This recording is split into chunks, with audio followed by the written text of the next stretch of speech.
Assalamualaikum warahmatullahi wabarakatuh. Halo semuanya, perkenalkan kami dari kelompok 5 kelas F22 dari Universitas Perjuangan. Di sini kami akan memaparkan materi mengenai penerapan message queue untuk sistem input barang dengan menggunakan tools RabbitMQ dan bahasa pemrograman Node.js. Anggota kelompok kami beranggotakan 4 orang. Saya sendiri perkenalkan, nama saya Muhammad Andika Saputra, dan ada juga Nur Syamsi, dan ada juga Sabila Fitria, dan yang keempat ada Zahira Nabila. Nah, di sini ada agenda pembelajaran yang akan dipelajari di dalam video kali ini. Yang pertama ada komunikasi dalam sistem terdistribusi, dan yang kedua ada penjelasan mengenai message queue, yang ketiga mengenai tools message broker, dan yang keempat contoh kasus, dan yang kelima penjelasan RabbitMQ, dan yang keenam contoh kasus, yang ketujuh implementasi diagram messaging, dan yang terakhir implementasi source code dari bahasa pemrograman Node.js. Baik, di sini saya akan sedikit menjelaskan mengenai komunikasi dalam sistem terdistribusi. Nah, komunikasi dalam sistem terdistribusi atau sister adalah proses di mana beberapa entitas atau node dalam sistem yang tersebar di berbagai lokasi saling bertukar informasi ataupun pesan. Nah, sistem terdistribusi terdiri dari berbagai komputer yang terhubung melalui jaringan untuk mencapai tujuan bersama, dan komunikasi yang efisien di antara komponen tersebut sangat penting untuk memastikan bahwa sistem berjalan secara efektif dan sinkron. Nah, untuk yang selanjutnya ada message queue. Apa sih message queue itu? Nah, message queue atau yang lebih dikenal dengan MQ adalah mekanisme komunikasi asinkron yang memungkinkan berbagai komponen dalam sebuah sistem atau aplikasi untuk saling bertukar pesan tanpa harus terhubung secara langsung atau bersamaan. Nah, pesan-pesan yang dikirim oleh pengirim ataupun produser disimpan dalam antrian atau queue hingga penerima atau konsumer siap untuk memprosesnya. Dengan begitu, pengirim dan penerima bisa berjalan secara terpisah dalam waktu dan juga ruang. Untuk yang selanjutnya akan dipaparkan oleh rekan saya. Silahkan. Saya Sabila Fitria akan menjelaskan RabbitMQ. Tools Message Broker. Ada beberapa aplikasi message broker yang biasa digunakan untuk komunikasi antara layanan dalam sistem terdistribusi seperti Apache Kafka, ActiveMQ, dan Redis. Namun, kami memilih menggunakan RabbitMQ karena memiliki performa yang stabil, mudah diintegrasikan dengan berbagai bahasa pemrograman, serta mendukung berbagai protokol messaging seperti AMQP. RabbitMQ adalah alat yang sangat berguna untuk mengelola pengiriman pesan antara berbagai aplikasi atau layanan dalam sistem terdistribusi. Kelebihannya terletak pada fleksibilitasnya karena mendukung banyak protokol pengiriman seperti AMQP, STOMP, dan MQTT yang memudahkan integrasi dalam berbagai jenis aplikasi. Selain itu, RabbitMQ sangat andal karena memiliki mekanisme untuk memastikan pesan tidak hilang. Misalnya, pesan bisa disimpan di disk agar aman jika terjadi kegagalan sistem, dan ada fitur acknowledgement yang memastikan pesan benar-benar sampai dan diproses. Halo, di sini saya Zahira Nabila akan memberikan contoh kasus pada message broker. Misal, kita membuat sistem toko online, di mana kita membuat dalam banyak aplikasi. Seperti di sini contohnya ada aplikasi produk untuk menampilkan barang dan lain-lainnya. Lalu ada shopping cart untuk sebagai keranjang belanja. Lalu ada promo untuk menampilkan berbagai macam promo. Ada order, lalu logistik, lalu payment untuk melakukan pembayaran, dan ada fraud detection. Misal, ketika pelanggan melakukan pembelian, maka semua barang akan disimpan pada shopping cart atau keranjang belanja. Lalu, ketika pelanggan ingin mendapatkan informasi produk dan promo yang sedang berjalan, maka shopping cart harus berkomunikasi dengan aplikasi produk dan juga promo. Ya, saling berhubungan. Setelah barang di shopping cart akan dibeli, maka shopping cart akan mengirim semua data pada produk dan ke aplikasi payment untuk diproses pembayarannya. Misal, kita mengambil contoh pada aplikasi Android. Bisa dilihat di sini sangatlah kompleks karena order harus mengirimkan data kepada 3 aplikasi, yaitu pada logistik, payment, dan juga fraud detection. Ini jika ditambah satu aplikasi lagi, maka akan semakin kompleks karena order harus mengirimkan satu persatu secara bersamaan, atau disebut juga dengan direct atau sinkronis. Ini tidak akan terjadi masalah apabila logistik, payment, fraud detection pengirimannya berjalan secara lancar.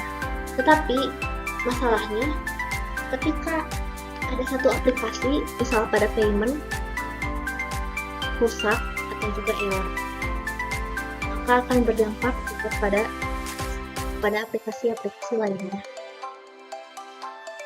Karena itu di sini kita akan menggunakan yang namanya message broker. Dalam messaging, pengirim tidak menentukan siapa yang menerima data, melainkan pengirim akan mengirim data ke perantara atau yang disebut juga dengan message broker. Dengan begitu, ketika ada penerima data baru, pengirim data tidak harus tahu karena tugas pengirim data hanya mengirim ke perantara message broker. Order akan mengirim data pada message broker dan disimpan di message broker. Lalu apabila misalnya logistik, fraud detection, payment, loyalty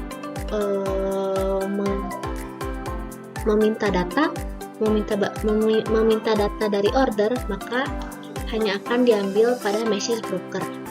Di sini order tidak akan peduli apabila datanya akan diterima oleh 4, 5 atau misalkan lebih, karena datanya diproses secara paralel. Karena itu, semisal ada aplikasi yang error, tidak akan berpengaruh pada sekitarnya. Oke, sekarang di sini saya akan mengimplementasikan ke dalam codingannya ya, tentang message queue menginput data orderan. Ini kita menggunakan bahasa Node.js dengan menggunakan 2 file, ada order service untuk memasukkan orderan, dan yang kedua ada notification service untuk menampilkan di orderannya. Nah, di sini saya jelaskan dulu. Pertama di sini ada kita mengimport dulu PMQP-nya dari library-nya ya. Terus kita import. Kemudian di sini untuk menginputkan data pesanan ke dalam RabbitMQ-nya. Kemudian ini untuk font dari luar scope-nya. Nah, kemudian di sini kita merelasikan ke dalam localhost. Nah, setelah itu di sini kita memasukkan ke dalam localhost. Nah, kemudian di sini kita memasukkan data queue-nya atau data antriannya dengan menggunakan namanya order, ordernya 2. Nah, sedangkan di sini ini untuk yang bawah ini untuk merelasikan ke dalam notification service, dan yang ini untuk memasukkan type detailnya, nanti kita masukkan namanya queue. Sedangkan dalam notification service sama, di sini kita mengimport dulu PMQP-nya dari library-nya. Kemudian di sini kita definisikan untuk mengkonekkannya ke dalam localhost. Kemudian di sini ada mendeklarasikan antrian menggunakan variable true dengan tipenya quorum ya. Nah, kemudian di sini untuk menangkap pesan yang dikirimkan oleh RabbitMQ-nya. Nah, jadi nanti kalau misalkan kita input data barang dari sini, maka harusnya juga muncul dari sini. Nah, setelah itu kalau misalkan belum ada data masuk, maka akan menampilkan mencari orderan masuk. Oke, kita lihat dulu saja dalam statusnya. Sini kita lihat dulu status dari ininya. RabbitMQ status. Ini untuk mencek status server dari RabbitMQ-nya apakah sudah berjalan atau belum. Kita lihat di sini. Nah, kalau sudah runtime berarti sudah berjalan. Nah, kita masuk saja ke localhost-nya, ke web management sistemnya, localhost. Nah, ini adalah tampilan awal dari RabbitMQ-nya. Nah, setelah itu kita buat dulu Expense di sini dengan namanya publisher aja, publisher. Kemudian ininya kita buat default aja, kita exchange. Di sini ada publisher ya, yang ini publisher. Kita lihat dulu. Nah, yang ini ya, karena belum di bindings. Kemudian kita membuat antriannya di sini di queue and stream. Nah, karena kita message queue, maka kita membuatnya itu queue, bukan di si ininya, bukan di streamnya. Nah, di sini kita masukkan. Sebelumnya kita masukkan dulu tipenya quorum yang tadi ya. Masukkan quorum. Di sini namanya itu tadi apa ya, saya lupa. Namanya itu order dengan R-nya 2. Ini saja kita masukkan ke sini ke order. Kemudian untuk ininya udah. Kemudian kita add queue. Nah, maka nanti ada di order sini ya, order. Nah, setelah itu kita bindings dulu. Bindings dengan si queue-nya. Caranya kita masuk dulu ke publisher-nya. Kemudian nah, ini tuh queue-nya itu kemana? Jadi namanya itu order. Untuk routernya kita boleh diisi atau enggak, tapi kita kosongkan saja ya. Terus kita bin. Nah, maka si extend-nya sudah terrelasi dengan si queue-nya. Nah, untuk menceknya kita cek dulu dari sini. Kita coba jalankan. Caranya dengan cara node order service.js. Nah, di sini masukkan data ordernya, kita mau apa, misalkan seblak. Nah, maka data seblaknya sudah terkirim ya. Sudah terkirim ke sini harusnya. Kita coba kita refresh. Nah, di sini sudah ada yang ready nih. Totalnya 1. Kita lihat ordernya di sini. Nah, sudah ada yang ready 1 dan totalnya sudah 1. Kita get message. Jangan lupa ini di automatic as agar tidak mengulangi data yang sudah masuk. Ini kita get message, maka muncul data seblak. Kita coba lagi, tapi sekarang kita memasukkan 2 data. Misalkan di sini kita masukkan tas, kemudian kita masukkan lagi laptop. Harusnya ada 2 data ya, kita cek, kita ke queue lagi, kita refresh. Nah, sudah ada 2 data di sini. Kita cek ke order, kemudian kita ininya langsung aja 2 dan automatic act-nya kita aktifkan. Maka di sini sudah meng-queue ya, atau sudah mengantri. Yang pertama tadi saya menginputkan tas, dan yang kedua saya menginputkan laptop. Nah, jadi apa sih sebenarnya notification service ini? Nah, sebetulnya sama saja seperti di RabbitMQ-nya, cuma ini di dalam eksternal. Coba jalankan ya. Notification service,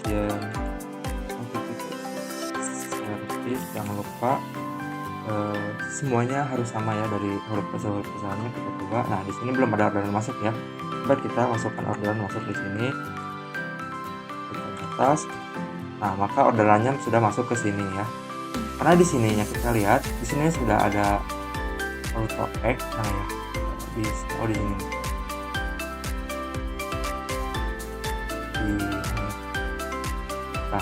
Di auto act-nya, maka si pesanan tidak akan muncul ya, tidak akan muncul 2 kali. Kita lihat coba di sini apakah ada. Refresh. Maka tidak ada ya, tidak ada di sini, tidak ada orderannya karena masuknya ke sini. Kita coba lagi, kita coba clear dulu, kita masukkan lagi, kita coba mobil. Nah, maka masuk datanya ke sini. Oke, mungkin segitu saja dari presentasi dari kelompok kami. Untuk kurang dan lebihnya mohon dimaafkan. Kami pamit undur diri. Wassalamualaikum warahmatullahi wabarakatuh.